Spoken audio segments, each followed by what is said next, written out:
સુરતની લોકસભા બેઠક બિનહરીફ જાહેર થઈ છે ત્યારે નવસારી બેઠક પરથી ચૂંટણી લડી રહેલા સી.આર. પાટીલે આજે ડોર ટુ ડોર પ્રચાર કર્યો હતો, જેમાં પાર્લે પોઈન્ટ અને ભટાર વિસ્તારમાં લોકોના ઘરે ઘરે જઈને મત આપવાની અપીલ કરી હતી.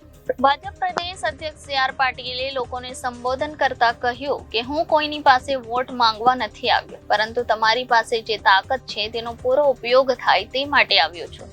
તમારી પાસે મોબાઈલમાં જે લોકોના સંપર્ક નંબર છે, જે લોકો તમારા જાણીતા છે, તેમને ફોન કરીને મોદી સાહેબના 400 પારના સંકલ્પને પૂરો કરવા એક ફોન કરો. જે બીજાને કરશે એમ કરતા આખા દેશમાં ભાજપના ઉમેદવારો જંગી બહુમતીથી જીતે તે કરવાનું છે. માટે એક ફોન કરવો ખૂબ જરૂરી છે.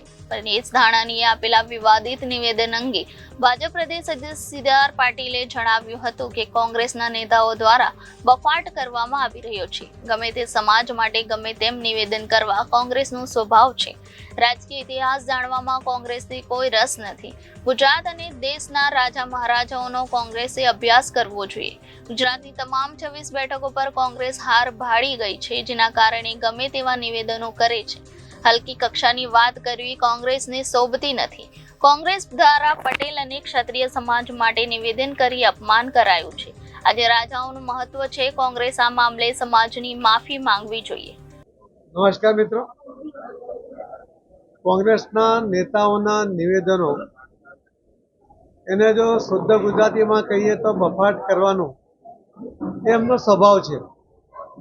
આજે જ્યારે એમને ભીત ઉપર એમની હાર દેખાઈ રહી છે અને ગુજરાતમાં તો clear cut 26 seat Bharatiya Janata party જીતી રહી છે, ત્યારે સ્વાભાવિક એમને બોખલાહટને કારણે ગમે તેવા નિવેદન કરવા, ગમે તે સમાજ માટે ગમે તેવા શબ્દ પ્રયોગ કરવા એ એમનો સ્વભાવ રહ્યો છે.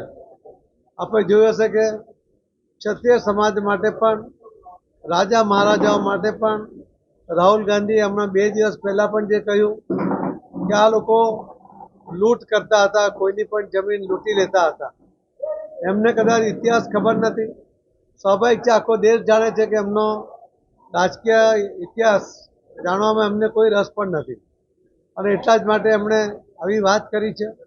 આજે પણ આ દેશને અખંડ ભારત બનાવવા માટેની જે કલ્પના હતી અને સરદાર વલ્લભભાઈ પટેલ એમણે જ્યારે ટહેલ નાખી ત્યારે ગુજરાતમાંથી ભાવનગરના સૌથી પહેલા એમણે પોતાનો રજવાડું એ સરકારને આપી દીધું હતું અને ત્યાર પછી પણ બાકીના બધા જ લોકોએ 532 કે એનાથી વધુ આ રજવાડાઓ એ અખંડ ભારતના નિર્માણ માટે આ રાજા મહારાજાઓએ આપી દીધા હતા.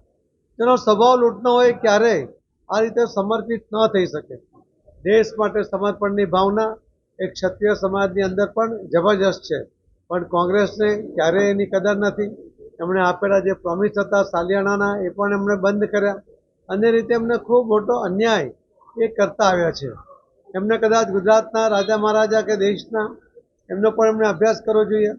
ગુજરાતની અંદર ભાવનગર હશે, વડોદરા હશે, ગોંડલ હશે અને બીજા પણ અન્ય રાજાઓએ જે સારો વહીવટ કર્યો. એમણે શિક્ષણને મહત્વ આપ્યું, એમણે ખેતીને મહત્વ આપીને લોકોને જાગૃત કર્યા, એમણે ખેતી માટે પાણીની વ્યવસ્થાઓ કરી અને મહિલાઓની સુરક્ષા માટે એમણે વ્યવસ્થા કરી. આવા સારા વહીવટને કારણે આજે આટલા વર્ષો પછી પણ જે તે વિસ્તારમાં એ રાજાઓનું નામનું એક મહત્વ છે. પ્રજા એમને આજે પણ સન્માનથી એમના નામનું ઉચ્ચારણ કરે છે. પરંતુ આ કોંગ્રેસ કે જેમણે પટેલ અને ક્ષત્રિય સમાજ માટેના જે શબ્દો કહ્યા છે, તો આ પટેલ સમાજમાં પણ સરદાર વલ્લભભાઈ પટેલ જેવા આગેવાનો કે એમણે અખંડ ભારતની રચનાનો કોઈને યશ જતો હતો એકમાત્ર સરદાર વલ્લભભાઈ પટેલને જાય છે. આવા મહાન પુરુષો જે સમાજમાં જેમણે જન્મ લીધો છે અને અલગ અલગ ક્ષેત્રમાં સમાજે પણ જે રીતે પોતાનું યોગદાન આપ્યું છે અને એવા સમાજ માટે આવી હલકી વાત કરવી એ એમને શોભતું નથી. એમણે આ બંને સમાજની અને ગુજરાતના લોકોની માફી માંગવી જોઈએ. હાર અને જીત એ ચાલતી હોય છે. એમણે હારવાની ટેવ પડી છે. છેલ્લી વાર બી હાર્યા છે અને હવે પણ હારવાના છે. ત્યારે હાર સહજતાથી સ્વીકારે, ખેલદિલથી સ્વીકારે એવી મારી એમને એક સૂચન પણ છે અને એમને બધાની માફી માંગી લેવી જોઈએ એવું પણ મારું સૂચન છે. ધન્યવાદ.